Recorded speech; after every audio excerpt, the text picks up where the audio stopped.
Baik, Assalamualaikum warahmatullahi wabarakatuh. Kembali lagi bersama saya pada sesi ketiga ini kita akan coba jelaskan bagaimana caranya melakukan uji ya, hipotesis atas dua variabel.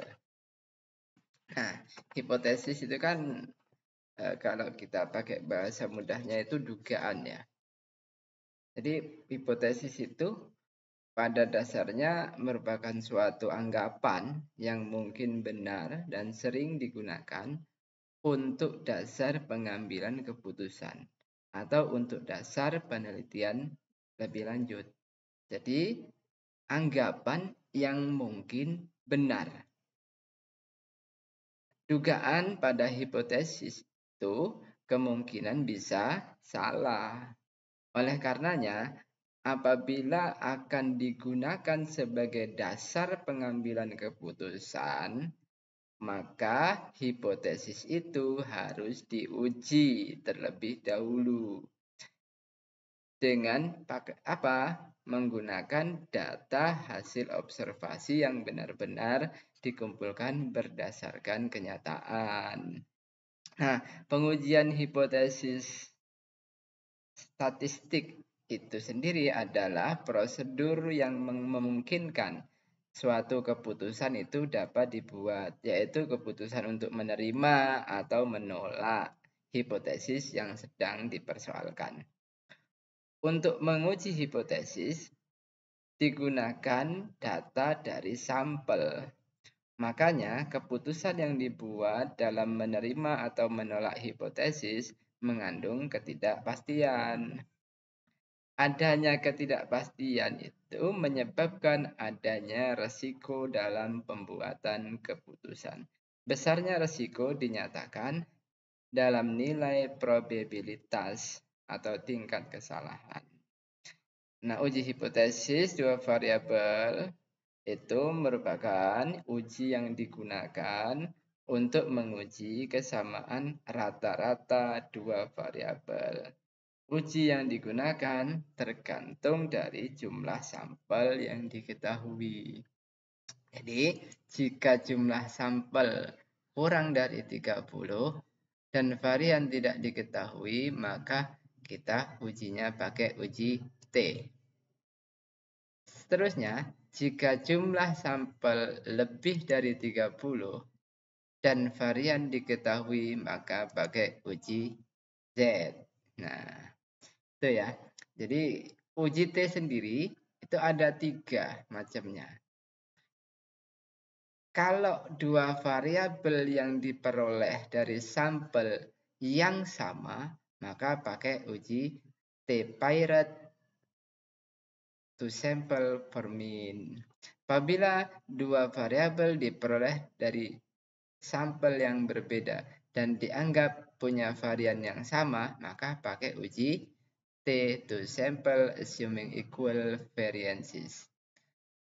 Nah, selebihnya kalau dua variabel yang dari sampel yang berbeda dan dianggap punya varian yang tidak sama, kebalikannya dari yang ini, maka pakai uji two sample assuming unequal variant.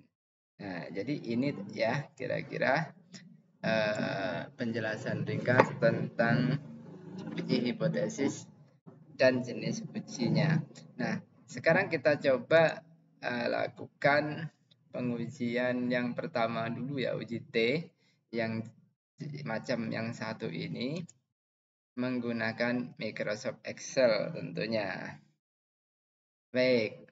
Nah, di sini saya sudah kumpulkan ini data ada 54, 58, 52, 56 dan seterusnya. Jadi uji T ini sendiri yang jenis yang pertama ini itu dilakukan tadi apabila dua variabel diperoleh dari sampel yang sama. Dengan kata lain, data yang diperoleh dari kedua variabel yang diperbandingkan diperoleh dari subjek atau sampel yang sama. Contoh kasusnya, ini perbandingan penjualan buku oleh tenaga pemasaran PT Suhadi Jaya sebelum dan sesudah mengikuti motivasi penjualan. Jadi sampelnya sama ya, karyawannya PT Suhadi Jaya. Nah, data yang dikumpulkan diambil dari 20 karyawan saya. Nah, dapatlah data ini. Nah, data ini sebelum dimotivasi dan sesudah dimotivasi dari 1 sampai 20 karyawan. Nah, bagaimana melakukan uji T-nya? Kita langsung saja cus. Ya, saya hisap dulu rokoknya sambil nyeruput kopi. Anda bisa persiapan lebih dahulu ya. Nah, oke, kita lanjut. Untuk melakukan pengujiannya, Anda bisa masuk ke tab menu data ini. Ya, data ini ya. Data, kemudian ke paling kanan ini ada data analisis. Nah, muncul pop-up data analisis ini. Kita pilih di sini. Ini jenis pengujiannya ya, analisis toolnya. Ini ada uji T yang tadi, ada uji T sampel yang ini tadi. Kemudian kita sekarang coba pair to sample for min karena sampelnya sama ya. Kita pilih pair to sample for min. Klik saja oke. Nah, akan muncul jendela pop-up seperti ini. Nah, pada variabel 1 ring kita pilih ini X1. Ya, kita letakkan kursornya di sini, kemudian kita blok dari B2 ini sampai ke 22 ya. Oke. Kemudian X2-nya kita isi saja yang ini. Oke, kita blok dari labelnya ya. Dari sini ya. Oke. Kemudian untuk pengisian hypothesized mean defenses ini kita isikan 0 saja ya. Ini maksudnya kita menduga perbedaan rata-rata penjualan ya, penjualan ini karena ini penjualan PT Suhadi itu sebelum dan sesudah mengikuti motivasi itu penjualan tidak nyata. Oke. Kemudian kita checklist ini labelnya untuk memberi keterangan ya bahwa ini nanti bukan data. Kemudian alfanya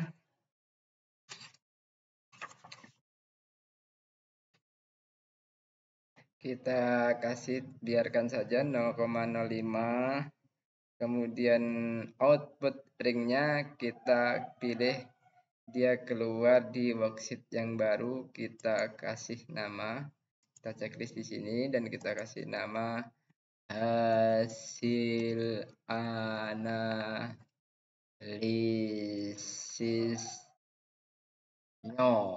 Oke, sudah semua.